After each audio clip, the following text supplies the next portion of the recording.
Just 8ನೇ ತರಗತಿ ಪಾಸಾಗಿದ್ದರೆ ಸಾಕು. PMFME ಸ್ಕೀಮ್ನ ಮೂಲಕ ಲೋನನ್ನು ಪಡೆದುಕೊಳ್ಳಬಹುದು.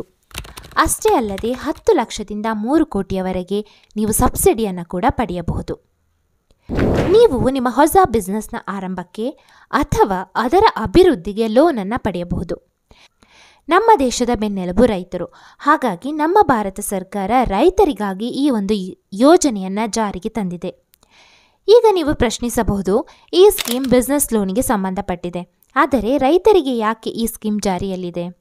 ಈಗ ರೈತರು ಬೆಳೆಯನ್ನು ಬೆಳೆದು ಮಾರಾಟ ಮಾಡುತ್ತಾರೆ. ಅದೇ ಬೆಳೆಯನ್ನು ಉಪಯೋಗಿಸಿಕೊಂಡು ಸಣ್ಣ ಪುಟ್ಟ ವ್ಯಾಪಾರವನ್ನು ಪ್ರಾರಂಭಿಸಬಹುದು.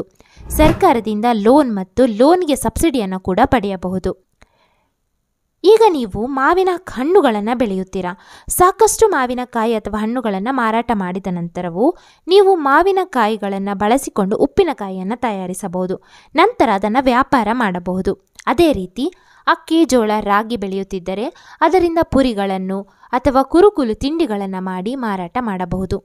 ಅಂತಹ ವ್ಯಾಪಾರಗಳನ್ನು ಉತ್ತೇಜಿಸಲು ಸರ್ಕಾರ ಈ ಒಂದು ಯೋಜನೆಯನ್ನು ಜಾರಿಗೆ ತಂದಿದೆ. PMFME, prime minister formalisation of micro food processing enterprise. ಈಗ ಈ ಯೋಜನೆ ಎಂದರೇನು ಎಂಬುದನ್ನು ಡೀಟೇಲ್ ಆಗಿ ನೋಡೋಣ ಬನ್ನಿ. ಮೊದಲಿಗೆ ಯಾರೆಲ್ಲ ಈ ಸ್ಕೀಮ್ನ ಬೆನಿಫಿಟನ್ನು ಪಡೆಯಬಹುದು ನೋಡುವುದಾದರೆ, ಇಂಡಿವಿಜುವಲ್ಸ್, ಸ್ವಯಂ ನೀವು ಅಥವಾ ನಿಮ್ಮ ಫರ್ಮ್ನ ಹೆಸರಿನಲ್ಲಿ ಲೋನನ್ನು ಪಡೆಯಬಹುದು ಮತ್ತು ಸಬ್ಸಿಡಿಯನ್ನು ಕೂಡ ಇಲ್ಲಿ ಪಡೆಯಬಹುದಾಗಿರುತ್ತದೆ. Next, group, self help group, ಸ್ವಸಹಾಯ ಸಂಘಗಳು, cooperative societies, farmer produce organisation. ಇನ್ನು ಕಾಮನ್ ಇನ್ಫ್ರಾಸ್ಟ್ರಕ್ಚರ್, ಮೂಲಭೂತ ಸೌಕರ್ಯ ಅಂದರೆ warehouse, cold storage, laboratories, packaging, ಈ ರೀತಿಯಾಗಿ ಬಿಸ್ನೆಸ್ ಮಾಡಲು ಬೇಕಾಗಿರುವ ಮೂಲ ಸೌಕರ್ಯಗಳ ಸ್ಥಾಪನೆಗೆ ಲೋನನ್ನು ಪಡೆಯಬಹುದು. ಈಗ ಸಬ್ಸಿಡಿಯ ಬಗ್ಗೆ ನೋಡುವುದಾದರೆ, ಇಂಡಿವಿಜುವಲ್ಗೆ ಸಬ್ಸಿಡಿ 35% ಸಿಗುತ್ತದೆ. ಹಣದ ರೂಪದಲ್ಲಿ ಹೇಳುವುದಾದರೆ 10 ಲಕ್ಷದವರೆಗೆ ನೀವಿಲ್ಲಿ ಸಬ್ಸಿಡಿಯನ್ನು ಪಡೆಯಬಹುದು. ಇನ್ನು ಗ್ರೂಪ್, ಇದು ಕೂಡ ಇಂಡಿವಿಜುವಲ್ ಥರನೇ 35% ಸಬ್ಸಿಡಿ ಸಿಗುತ್ತದೆ. ಹಣದ ರೂಪವಾದರೆ 10 ಲಕ್ಷ. ಕಾಮನ್ ಇನ್ಫ್ರಾಸ್ಟ್ರಕ್ಚರ್ನಲ್ಲಿ 35% ಸಬ್ಸಿಡಿ ಅಂದರೆ ಹಣದ ರೂಪದಲ್ಲಿ ಇಲ್ಲಿ ನಿಮಗೆ 3 ಕೋಟಿಯ ತನಕ ಸಬ್ಸಿಡಿಯನ್ನು ಪಡೆಯಬಹುದು.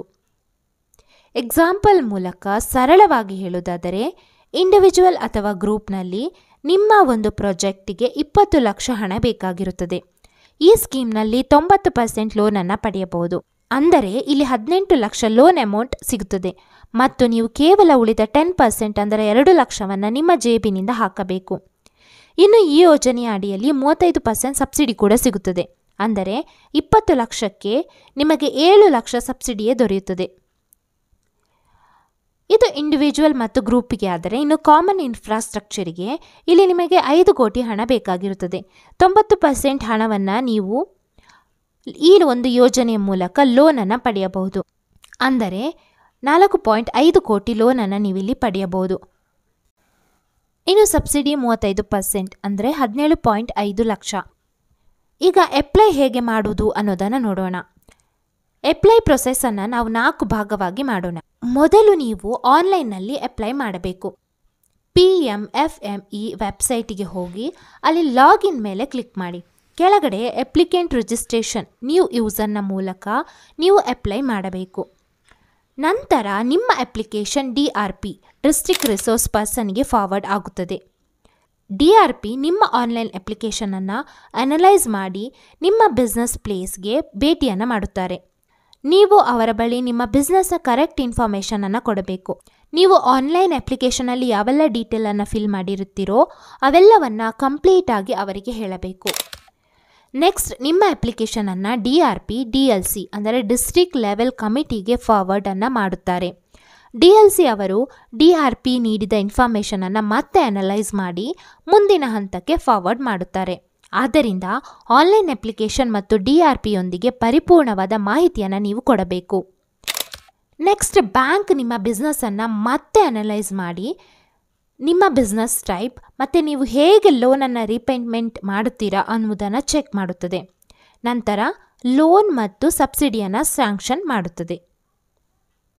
ಈಗ ನೀವು ಹೇಳುವಿರಿ, ಸಬ್ಸಿಡಿ ಏನೋ ಕೊಡ್ತಾರೆ, ಆದರೆ ಲೋನ್ನ ಇಂಟ್ರೆಸ್ಟ್ ಕಟ್ಟಬೇಕು, ನಮ್ಮ ಬಳಿ ಸೆಕ್ಯೂರಿಟಿ ಇಡಲು ಕೂಡ ಏನೂ ಇಲ್ಲ, ಅಂತಹ ಸಂದರ್ಭದಲ್ಲಿ ಈ ಸ್ಕೀಮ್ನ ಜೊತೆ ನೀವು ಮತ್ತೆ ಹಲವು ಸ್ಕೀಮ್ಗಳನ್ನು ಜೋಡಣೆ ಮಾಡಿ ಮ್ಯಾಕ್ಸಿಮಮ್ ಬೆನಿಫಿಟನ್ನು ಪಡೆಯಬಹುದು. PMFME ಈ ಸ್ಕೀಮ್ನಲ್ಲಿ ನಿಮಗೆ ಸಬ್ಸಿಡಿ ಸಿಗುತ್ತದೆ, ಅದು ನಿಮಗೆ ಈಗಾಗಲೇ ಗೊತ್ತಾಗಿದೆ. ಅದರ ಜೊತೆ CGTMSE ಸ್ಕೀಮನ್ನು ಜೋಡಣೆ ಮಾಡಿ ಯಾವುದೇ ಸೆಕ್ಯೂರಿಟಿ ಇಲ್ಲದೆ ಲೋನನ್ನು ಪಡೆಯಬಹುದು. ಹಾಗೆ AIF ಅಂದರೆ ಅಗ್ರಿಕಲ್ಚರ್ ಇನ್ಫ್ರಾಸ್ಟ್ರಕ್ಚರ್ ಫಂಡ್ ಸ್ಕೀಮನ್ನು ಕೂಡ ಜೋಡಣೆ ಮಾಡುವುದರ ಮೂಲಕ ಇಂಟ್ರೆಸ್ಟ್ನ ಮೇಲೆ 3% ಸಬ್ಸಿಡಿಯನ್ನು ನೀವಿಲ್ಲಿ ಪಡೆಯಬಹುದು. ಇನ್ನು ಎಲಿಜಿಬಿಲಿಟಿ, ಇಂಡಿವಿಜುವಲ್ ಫರ್ಮ್ ಗ್ರೂಪ್ನ ಮೂಲಕ ಕೂಡ ನೀವು ಲೋನನ್ನು ಪಡೆಯಬಹುದು. ನಿಮ್ಮ ಲೋನ್ ಹಣವು ಮೈಕ್ರೋ ಪ್ರೊಸೆಸ್ ಅಂದರೆ ಸೂಕ್ಷ್ಮ ಆಹಾರ ಸಂಸ್ಕರಣೆಯ ಪ್ರಾಜೆಕ್ಟಿಗೆ ಸಂಬಂಧಪಟ್ಟಿರಬೇಕು. ನಿಮ್ಮ ವಯಸ್ಸು 18+ ಆಗಿರಬೇಕು. ನೀವು 8ನೇ ತರಗತಿ ಪಾಸ್ ಆಗಿರಬೇಕು. ಇನ್ನು ಕುಟುಂಬದಲ್ಲಿ ಕೇವಲ ಒಬ್ಬರು ಈ ಯೋಜನೆಯ ಅಡಿಯಲ್ಲಿ ಲೋನನ್ನು ಪಡೆಯಬಹುದಾಗಿರುತ್ತದೆ. ನೀವು ಗ್ರೂಪ್ನಲ್ಲಿ ಲೋನ್ ಅಪ್ಲೈ ಮಾಡಿದ್ದರೆ ನಿಮ್ಮ ಫರ್ಮ್ 3 ವರ್ಷದ ಹಿಂದೆ ಸ್ಟಾರ್ಟ್ ಆಗಿರಬೇಕು ಮತ್ತು ಟರ್ನ್ ಓವರ್ ಮಿನಿಮಮ್ 1 ಕೋಟಿ ಇರಬೇಕು. ನಿಮ್ಮ ಪ್ರಾಜೆಕ್ಟ್ನ ಕಾಸ್ಟ್ ನಿಮ್ಮ ಟರ್ನ್ ಓವರ್ಗಿಂತ ಜಾಸ್ತಿ ಇರಬಾರದು. ಇದಿಷ್ಟು ಈ ಯೋಜನೆಯ ಬಗ್ಗೆ ಆಗಿರುತ್ತದೆ. ಈ ವಿಡಿಯೋ ಇಷ್ಟವಾಗಿದ್ದರೆ ಲೈಕ್ ಮಾಡಿ, ಮತ್ತಷ್ಟು ಜನರಿಗೆ ಶೇರ್ ಮಾಡಿ, ಹಾಗೆ ಸಬ್ಸ್ಕ್ರೈಬ್ ಮಾಡಿ. ನಮ್ಮ ಚಾನಲ್ನಲ್ಲಿ ಗೌರ್ಮೆಂಟ್ ಸ್ಕೀಮ್ ಹಾಗೆ ವೆಬ್ಸೈಟ್ಗಳ ಬಗ್ಗೆ ಅಂದರೆ ಗೌರ್ಮೆಂಟ್ ವೆಬ್ಸೈಟ್ಗಳ ಬಗ್ಗೆ ನಾವು ಮಾಹಿತಿಯನ್ನು ಕೊಡುತ್ತೇವೆ. ಮತ್ತೊಂದು ಹೊಸ ಮಾಹಿತಿಯೊಂದಿಗೆ ಸಿಗೋಣ. ಧನ್ಯವಾದಗಳು.